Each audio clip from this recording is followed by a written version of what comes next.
이제 누군가가 우리의 인생을 한 문장으로 요약을 해야 된다면 뭐라고 할까? 어떻게 보면 좀 궁금합니다. 어떤 사람은 성공한 사람이었다. 다른 사람은 항상 바쁘고 열정적으로 살았던 사람이었다. 아니면 착하고 성실했다. 여러 가지 단어가 생각나겠죠. 근데 우리 모두 언젠가는 누군가의 그 말 한마디로 기억에 될 날이 오게 되지 않을까 싶습니다. 그런데 성경 속에 한 사람, 에녹이라는 사람은 정말 좀 특별한 방식으로 소개가 됩니다. 그 한 사람의 인생이 하나님과 동행하였던 이로 이렇게 딱 그냥 나와져 있어요. 그 사람한테는 몇 장이 더 할애가 돼서 전쟁이 경험이 있었던 것도 아니고 예언을 한 것도 아니고 설교도 없고 기적도 없었습니다. 그냥 사람들의 기억에 남을 만한 업적보다는 굉장히 짧게 하나님과 동행했다로 딱 시작하고 끝을 냅니다. 어쩌면 이 세상은 되게 짧게 생각할 수밖에 없겠죠. 근데 하나님에게 있어서는 이 짧은 한 줄이 그 어떤 것보다 충분했다라는 겁니다. 이게 에녹의 인생을 요약하는 가장 짧지만 진실된 말이었던 것 같아요. 그래서 성경은 절대로 결코 불필요한 말을 하지는 않습니다. 그래서 하나님께서 굳이 긴 설명을 덧붙이시지 않으신 이유는 아마 분명할 겁니다. 하나님은 하나님과 동행한 삶, 그거면 더 이상 애드 될 게 필요치 않다라는 겁니다. 그거면 충분하다. 나와 사는 이 삶을 나와 함께 동행하는 것. 이 짧은 구절이 우리한테 던지는 질문은 나는 지금 누구와 함께 걷고 있는가입니다. 또 내 인생이 한 문장으로 요약이 된다라고 하면 정말 뭐라고 나와야 되지? 하나님이라는 단어 하나 정도는 곁들여져 있어야 되는 게 아닐까 그런 생각을 하게 됩니다. 걷는다라는 표현은 어떻게 보면 우리 모두에게 일상적인 단어입니다. 걷지 않아도 문제지만 또 혼자 걸어도 문제죠. 하지만 하나님과 함께 걷는다는 것, 그거는 우리의 삶을 완전히 다르게 만드는 하나의 그 요소입니다. 매일 해야 되는 선택 속에서 또 일상 가운데에서 그 매일같이 반복되는 그 길 한가운데에서 우리가 한 걸음씩 한 걸음씩 내디딜 때 하나님과 함께 동행하는 이미 사전에 대화가 된 그런 발자국을 한 발짝 한 발짝 내려봅니다. 오늘 우리는 에녹의 삶을 통해서 하나님의 동행이 뭔지 세 가지로 나눠서 살펴보려고 합니다. 그래서 살펴볼 때 동행의 시작, 또 동행의 동행을 지속시킬 수 있는 것, 그리고 또 동행의 완성을 가지고 좀 이야기를 나눌까 합니다. 우선 첫 번째는 하나님과의 동행입니다.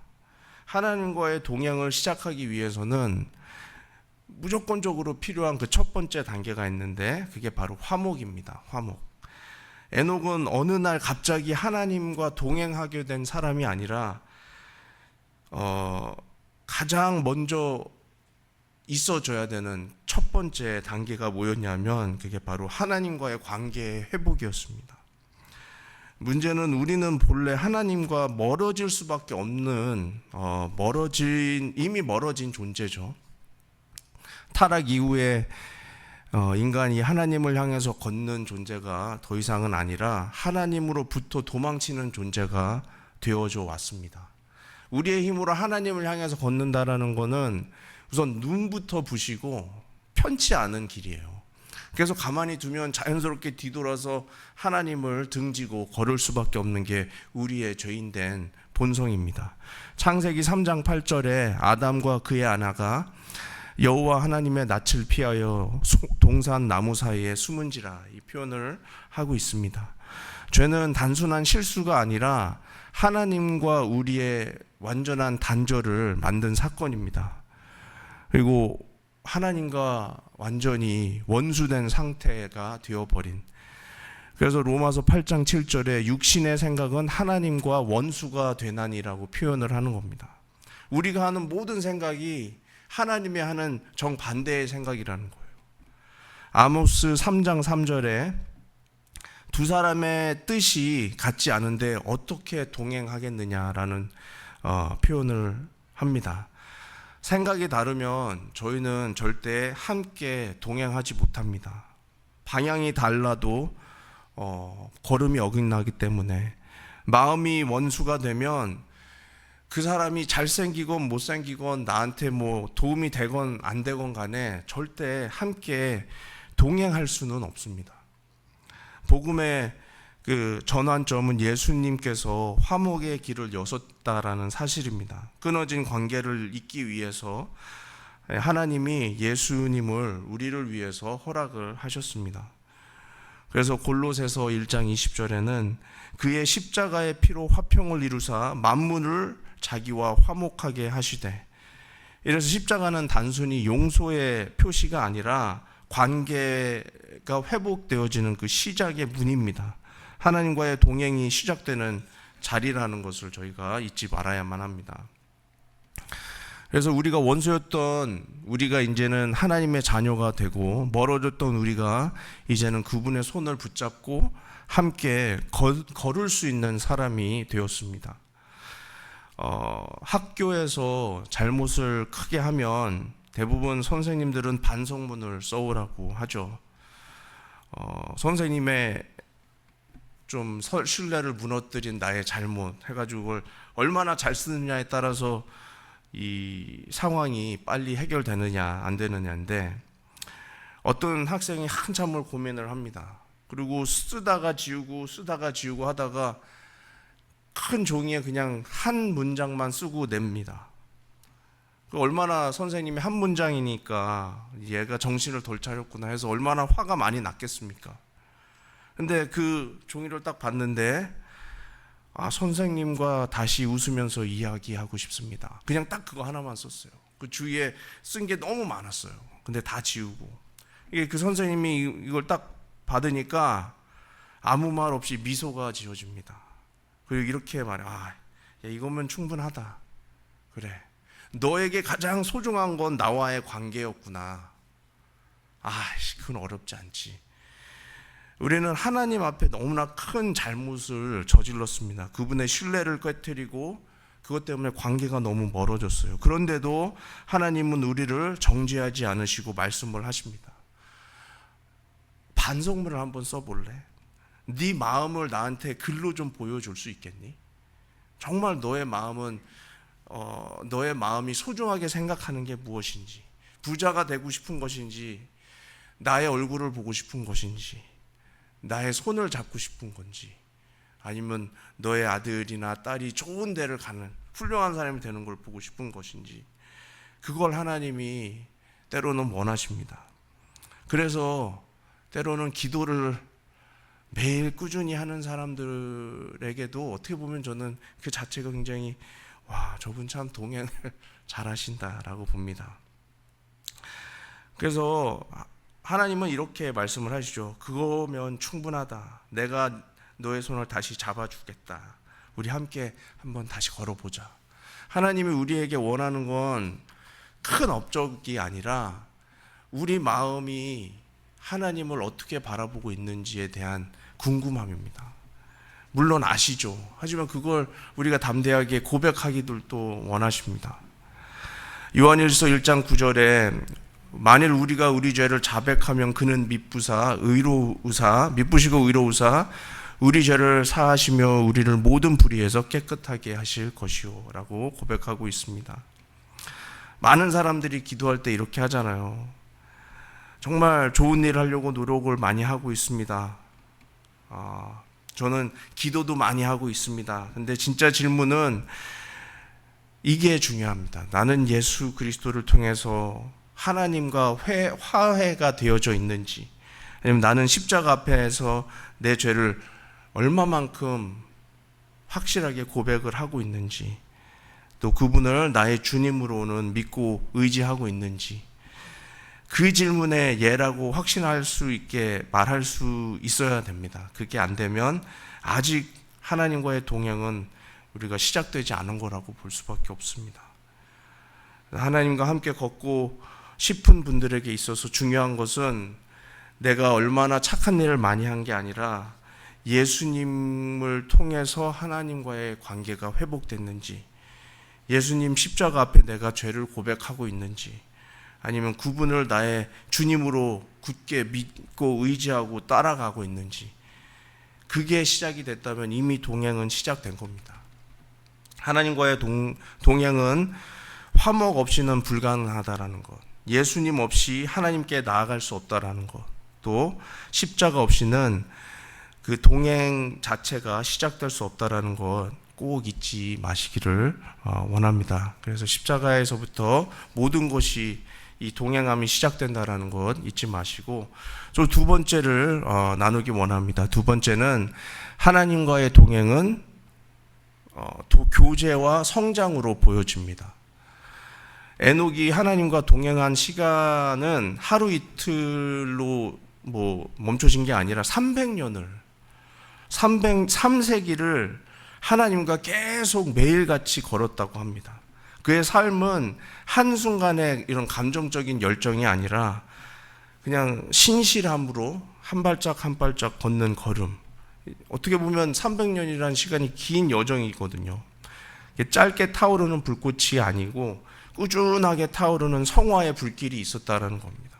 계속 하나님을 닮아가고 하나님과 같이 생각하고 하나님과 같은 마음으로 하루하루를 살았다라는 것. 걷는다라는 것은 지속성을 의미합니다. 걷다라는 그 단어는 어떠한 계속 뭔가 움직였다라는 그런 거에서 방향이 같은 곳을 따라서 사는 삶을 의미한다고 합니다. 그러니까 이게 일회성이 아니라 지속성이 있고 관계성이 있고 또 그 동행 가운데 리듬이 있는 겁니다. 친구들과 함께 이렇게 걷는 장면을 한번 생각해 보면 대화를 하면서 저희가 항상 동행하죠. 그리고 속도도 맞춰야 됩니다. 가끔은 또 멈춰서 기다려줘야 되고, 때로는 진짜 뛰어서 좀 그 거리를 좀 맞춰줘야 될 때가 많아요. 그래서 동행은 같은 길을 가고 같은 방향을 향해서 같은 마음으로 걷는 겁니다. 하나님과의 동행도 마찬가지죠. 하나님은 어제의 회심으로 만족하지 않으십니다. 그래서 그분은 오늘 새로운 교제, 또 내일의 순종, 그리고 평생에 조금씩 변화되어지게는 되어져가는 성도님들과 우리들의 변화를 원하십니다. 요한복음 15장 4절에 내 안에 거하라, 나도 너희 안에 거하리라. 말씀으로 주님의 음성을 듣고 기도로 대화하고 순종으로 응답하고 또 예배로 사랑을 고백하는 것, 이게 하나님과 함께 걷는 굉장히 중요한 삶입니다.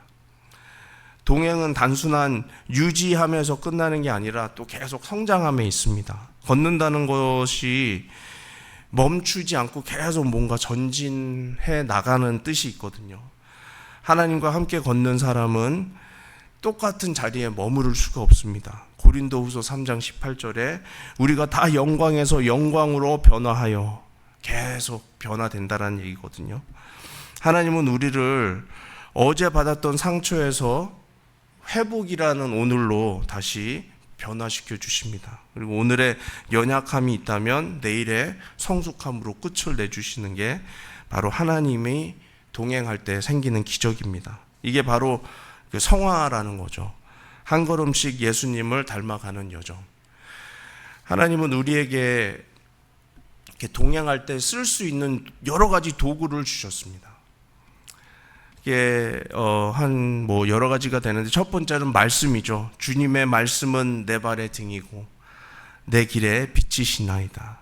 길을 밝히시는 빛이 또 하나님의 말씀이라는 겁니다. 그리고 두 번째 툴은 기도입니다. 나의 중심을 하나님께 여는 영적인 호흡. 그래서 하나님과의 동행 속에 끊임없이 대화할 수 있게 해주셨어요. 그 동행할 때 꼭 필요로 하는 세 번째 툴이 성도님 간의 교제입니다. 철이 철을 날카롭게 하듯이 믿음의 공동체와 함께 걸을 수 있을 때 저희는 하나님과 함께 걸을 수 있다는 겁니다.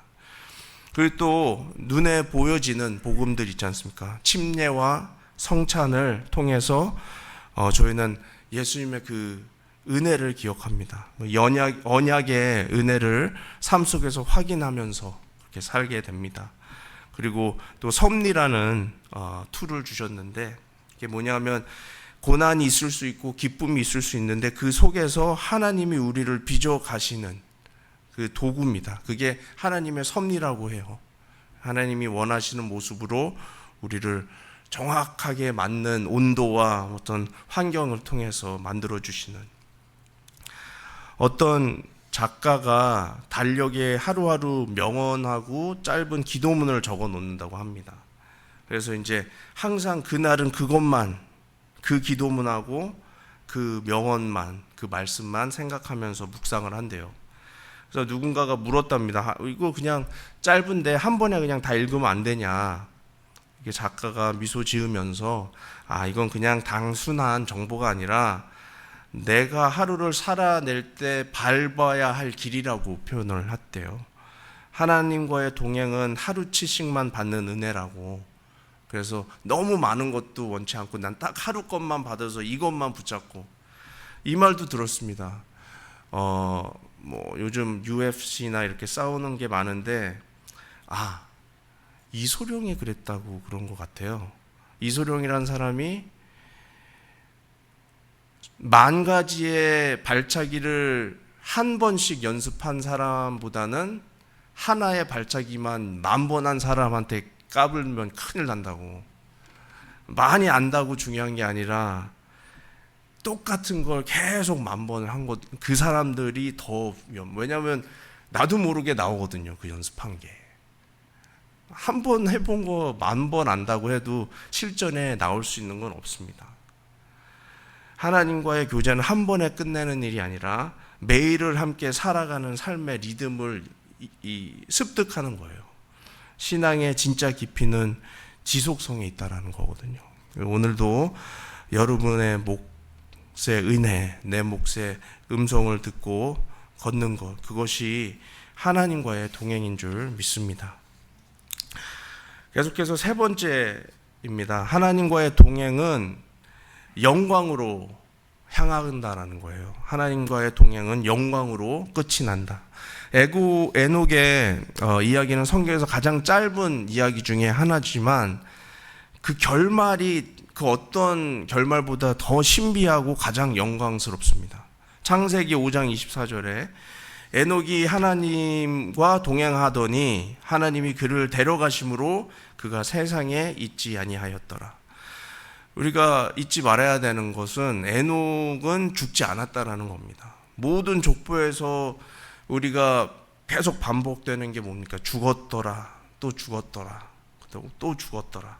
근데 딱 에녹에게만 이 말이 없어요. 죽었더라.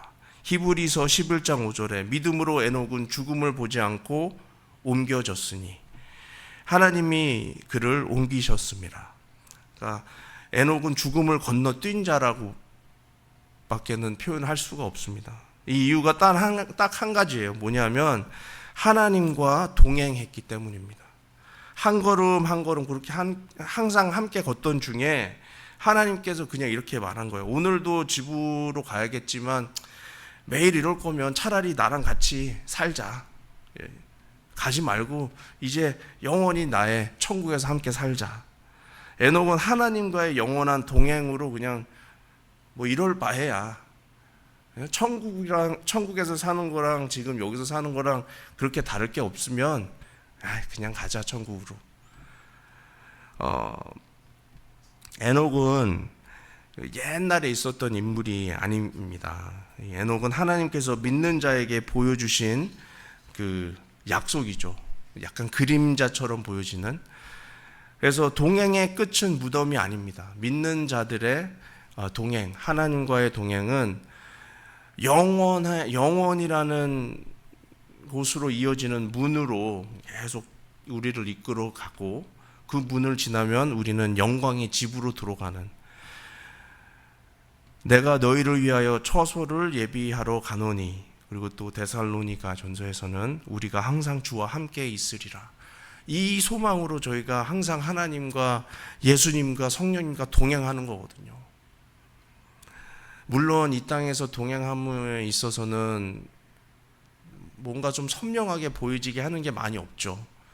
하지만 저희가 교회에서 성도님들과 함께 발걸음을 맞추면서 하나님을 찾고 하나님과 동행하기 시작하면 그것만큼 천국 같은 삶을 사는 것이 없을 것 같아요. 사람이 죽은 다음에 천국 앞에 섰다라고 상상을 해보십시오. 천국에 출입자 명단이 적혀 있는데 천사가 이름이 뭐냐고 이름을 딱 말하니까 여기 있다고 얼마나 감사했겠습니까? 이름이 거기 없었다라고 생각해 보세요. 근데 다행이네요 하고 가려고 하는데 기록이 없대요. 이름은 있는데 기록이 남아 있지가 않대요. 이게 무슨 소리냐고, 내가 지금 교회 얼마나 많이 다니고 사람들 앞에서 기도도 얼마나 많이 했는데, 그러니까 여기에 나와 있는 기록들은 다른 사람의 눈에 보이지 않는 하나님과 함께한 걸음을 기록하는 장소인데, 하나님과 함께 동행했던 기록이 없네요.